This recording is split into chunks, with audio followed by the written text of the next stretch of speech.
Hello students, आज हम पढ़ेंगे क्लास 9th के chapter the fundamental unit of life. So students, जो हमारा पहला लेक्चर था वो इंट्रोडक्टरी था। हमने उसमें इस चैप्टर की मेन चीज़ों का इंट्रोडक्शन ले लिया था और हमने देखा था चैप्टर कैसे आगे मूव करेगा। Now in this lecture your first topic is student cell wall. Cell wall क्या होती है? ऑब्वियसली ये आउटर मोस्ट लेयर होती है और स्टूडेंट्स ये सब सेल्स में प्रेजेंट नहीं होती, ये प्लांट्स में प्रेजेंट होती है एंड कुछ अदर सेल्स में भी होती है। सो आपको प्लांट्स का याद रखना है। तो जो प्लांट्स के अंदर उसकी सेल वॉल है वो किस चीज़ से मिलकर बनी है? सेल्यूलोज से। तो बेसिकली वो सेल्यूलोज से मिलकर बनी है। तो ये है स्टूडेंट सेल वॉल। इसका मेन फंक्शन है प्रोटेक्शन। ये थोड़ी रिजिड होती है, थोड़ी हार्ड होती है ताकि बाहर के एक्सटर्नल फैक्टर से सेल प्रोटेक्टेड रहे। नाउ स्टूडेंट्स, यहाँ पे एक टॉपिक आता है प्लाज्मोलाइसिस। प्लाज्मोलाइसिस क्या है? जब कोई भी लिविंग प्लांट सेल अपने अंदर का वाटर जो है उसे लूज़ कर देता है, पानी बाहर निकाल देता है, तो वाटर के मूवमेंट को हम ऑस्मोसिस कहते हैं। सो स्टूडेंट्स, ऑस्मोसिस के थ्रू जब प्लांट सेल वाटर लूज़ करता है और उसकी वजह से कॉन्ट्रैक्ट हो जाता है, श्रिंक हो जाता है, उसे ही हम प्लाज्मोलाइसिस कहते हैं। फॉर एग्जांपल स्टूडेंट, आप इस फिगर में देखिए, सेल ये था। आफ्टर प्लाज्मोलाइसिस स्टूडेंट्स ये ऐसा हो गया श्रिंक होने के बाद। सो स्टूडेंट्स, अब हम आते हैं number 2, plasma membrane. After sale wall जो सेकंड लेयर प्रेजेंट होती है सेल के अंदर उसे कहते हैं प्लाज्मा मेम्ब्रेन एंड ये हर टाइप के सेल में मिलती है। इसका क्या फीचर स्टूडेंट्स? ये सेमी परमेएबल है या फिर हम इसे सिलेक्टिवली परमेएबल भी कहते हैं। इसका मतलब है कुछ कुछ चीज़ों को ही ये इन एंड आउट करवाती है, उनका मूवमेंट करवाती है, सारी चीज़ों का नहीं करवाती। कुछ सेलेक्टिव चीज़ें ही होती हैं जो उसके थ्रू जा सकती हैं, मूव कर सकती हैं। सो उसमें कुछ आयंस आ जाते हैं, कुछ गैसेज आ जाती हैं, वाटर। तो जो स्टूडेंट्स गैसेस का मूवमेंट होता है उसका नाम होता है डिफ्यूजन। और वो कैसे मूव करती हैं? From high concentration to low concentration. जहाँ पे वो ज़्यादा हैं उस जगह से वो उस जगह पे मूव करेगी जहाँ पे उनकी कंसनट्रेशन कम है। एंड इसी टाइप से स्टूडेंट्स वाटर का भी मूवमेंट होता है same, from high concentration to low concentration, but इसका नाम अलग है। इसे डिफ्यूजन ना कह के हम वाटर के केस में ऑस्मोसिस बोलते हैं बच्चों। तो स्टूडेंट्स, अब हम वाटर के मूवमेंट की बात कर रहे हैं तो उससे रिलेटेड ये एक और टॉपिक आपके चैप्टर में दिया गया है जिसमें डिफरेंट टाइप के सॉल्यूशन बताए हैं। तो जो मूवमेंट ऑफ वाटर है वो अफेक्टेड होता है सॉल्यूट ही कंसंट्रेशन से। सॉल्यूट क्या था बच्चों? जो चीज़ कम क्वांटिटी में होती है। जैसे कि हमने पानी के अंदर शुगर को मिक्स किया तो जो शुगर है वो सॉल्यूट है, वाटर इज सॉल्वेंट है। ये हमने स्टूडेंट केमिस्ट्री में पढ़ा है अपने चैप्टर में। तो बेसिकली क्या होता है, अगर हम किसी भी सेल को उठाकर एक बीकर में रखा है, उसमें पहले से ही सॉल्यूशन था, तो अगर उस सॉल्यूशन के अंदर बच्चों जो वाटर की कंसंट्रेशन ज़्यादा है और सॉल्यूट की है कम, तो सॉल्यूशन कैसा हुआ? डाइल्यूट, क्योंकि उसमें पानी ज़्यादा है एंड सॉल्यूट कम है। तो क्या होगा? जो पानी की कंसंट्रेशन सॉल्यूशन में ज़्यादा है एज़ कम्पेयर टू सेल, तो from high concentration to low concentration water का मूवमेंट सेल के अंदर की तरफ होगा। सेल गेन करेगा वाटर को और स्वेल हो जाएगा एंड उसका साइज़ बढ़ जाएगा, वो स्वेल अप हो जाएगा स्टूडेंट। तो ये जो प्रोसेस हो रहा है, ये जिस सॉल्यूशन की वजह से हो रहा है उसे कहते हैं हाइपोटोनिक। हाइपो का मतलब होता है कम। तो स्टूडेंट, ऐसा सॉल्यूशन जिसमें सॉल्यूट की कंसंट्रेशन कम हो एंड जिसकी वजह से सेल के अंदर वाटर चला जाए और सेल स्वेल अप कर जाए, इसे कहते हैं हम हाइपरटोनिक सॉल्यूशन। सो इन हाइपोटोनिक सॉल्यूशन, ये तो हमने आर्टिफिशियली बीकर में रख के देखा है। अगर कहीं पे ऐसी कंडीशन होगी तो क्या होता है? हाइपोटोनिक सिचुएशन में जो सेल है वो स्वेल अप कर जाता है। नाउ स्टूडेंट्स, नेक्स्ट है हमारा आइसोटोनिक सॉल्यूशन। इसमें क्या होता है? जो बाहर का वाटर है उसकी कंसंट्रेशन सेम है सेल जैसी। जितना सेल के अंदर वाटर है उतना ही सॉल्यूशन में है, बोथ आर सेम। तो वाटर का मूवमेंट ही नहीं होगा।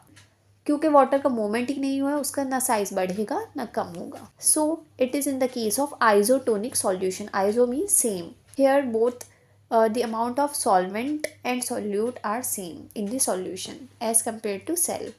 Now student, third one is hypertonic. Hyper means ज़्यादा। तो क्या होगा स्टूडेंट्स? ज़्यादा सॉल्यूट होगा किसमें? सॉल्यूशन में। तो जब सॉल्यूट ज़्यादा है तो कम क्या हुआ? पानी। तो लो कंसंट्रेशन ऑफ वाटर है बाहर के सॉल्यूशन में और अंदर है ज़्यादा। तो जहाँ पे ज़्यादा है वहाँ से बाहर आने लगेगा पानी। From high concentration to low concentration water leaves from cell. Cell के अंदर से पानी बाहर निकल के सॉल्यूशन में आने लगेगा बच्चों। तो इससे क्या होगा? जो सेल है वो श्रिंक कर जाएगा, कॉन्ट्रैक्ट कर जाएगा और जो उसका साइज़ है वो कम हो जाएगा, रिड्यूस। सो स्टूडेंट्स ये थे 3 टाइप के solution, hypotonic, isotonic and hypertonic. So isotonic में शेप चेंज नहीं होती है एंड हाइपो में सेल बढ़ जाता है, स्वेलअप कर जाता है एंड हाइपर में श्रिंक करता है। आई होप ये सबको अच्छे से समझ आया होगा। नाउ स्टूडेंट्स अब मूव हम करते हैं थर्ड टॉपिक पर, न्यूक्लियस। हमारे सेल के अंदर सेंटर में मिलेगा न्यूक्लियस।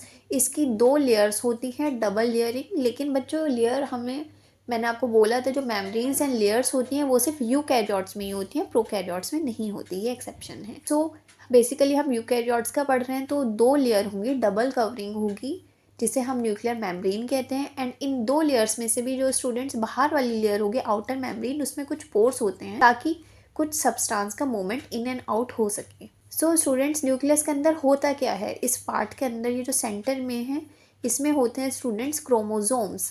क्रोमोजोम्स क्या है? क्रोमोजोम्स के through students inheritance of characters होता है। ड्यूरिंग रिप्रोडक्शन जो ट्रेट्स या कैरेक्टरिस्टिक्स पेरेंट्स से स्टूडेंट चाइल्ड में जाते हैं वो ट्रांसफ़र होते हैं क्रोमोजोम के थ्रू। तो क्रोमोजोम्स के अंदर ऐसा क्या है? क्रोमोजोम्स के अंदर है डीएनए और प्रोटीन एंड डीएनए के अंदर होते हैं बच्चों जीन्स। तो जीन्स कोई अलग चीज़ नहीं है, डीएनए का ही वो पार्ट। फॉर एग्जांपल स्टूडेंट्स ये एक बड़ा सा डीएनए है, बट स्टूडेंट्स ये पूरा डीएनए काम का नहीं होता है, ये पूरा कोड नहीं करता है। इसमें से कुछ पार्ट है जिसमें कैरेक्टर्स आगे जाएंगे जो पेरेंट से चाइल्ड में जा रहे हैं, इसी पार्ट को जो फंक्शनल है जिसका काम है। ऐसे ही डीएनए के सेगमेंट को जीन कहते हैं, segment of DNA that are functional. Students जो डीएनए है उसके अंदर जीन्स होते हैं जिसके थ्रू जेनेटिक इन्फॉर्मेशन पास होती है एक जनरेशन से दूसरे जनरेशन में। जो न्यूक्लियस है बेसिकली उसके अंदर हमारी सारी जेनेटिक इन्फॉर्मेशन होती है in the forms of genetic material जिसे हम क्रोमोजोम कहते हैं या फिर क्रोमेटिन।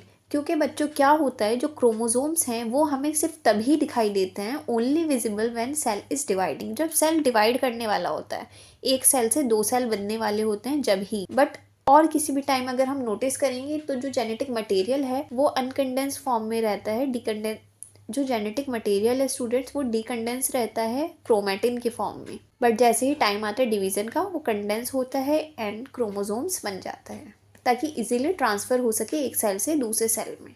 नाउ प्रोकैरियोट्स में न्यूक्लियस कैसा होता है, यूकैरियोट्स में कैसा होता है, ये मैंने आपको बता दिया है। यूकैरियोट्स में वेल डिफाइंड, बिल्कुल अच्छा क्लियर दिखता है, डबल मेम्ब्रेन होती है यूकैरियोट्स के अंदर। And on the other side prokaryotes में क्या होता है, पुअरली डिफाइंड, हमें बिल्कुल भी क्लियरली नहीं दिखता कि न्यूक्लियस कहाँ है बिकॉज उसकी कोई मेम्ब्रेन ही नहीं है। बट एक रीजन होता है जहाँ पे मतलब एक हमें अंडरस्टूड है कि बीच में कहीं पर होगा, उस रीजन को न्यूक्लियोइड कहते हैं। सो प्रोकैरियोट्स के स्टूडेंट्स मतलब बैक्टीरिया वगैरह, प्रोकैरियोट्स के अंदर वही सब आते हैं। Now students fourth topic is cytoplasm. जैसे ये सेल था, सेंटर में न्यूक्लियस था, जो इसके अराउंड लिक्विड था उसे साइटोप्लाज्म कहते हैं। ये फ्लूइड कंटेंट है जो कि प्लाज्मा मेम्ब्रेन, ये प्लाज्मा मेम्ब्रेन है और ये बाहर सेल वॉल है इन the case of plants. Plasma membrane के जस्ट अंदर जो लिक्विड है, जो फ्लूइड है, उसे साइटोप्लाज्म कहा गया है जिसके अंदर ऑर्गेनेल्स होते हैं। इन्हें हम नेक्स्ट पार्ट में कवर करेंगे। तो यहाँ तक हमने आधी सेल की डिटेल समझ ली है। अब बचा स्टूडेंट सेल ऑर्गेनेल्स बचे हैं जो साइटोप्लाज्म के अंदर होते हैं। उन सबके अलग अलग स्पेसिफिक फंक्शन होते हैं, उनके बारे में पढ़ना रह गया। And cell division student. So your half of the chapter is completed. आज हमने वाटर का मूवमेंट समझा है, हमने cell wall, cell membrane, nucleus and cytoplasm के बारे में समझा है बच्चों। सो आई होप किसी को भी कोई डाउट नहीं होगा स्टूडेंट्स। Thank you.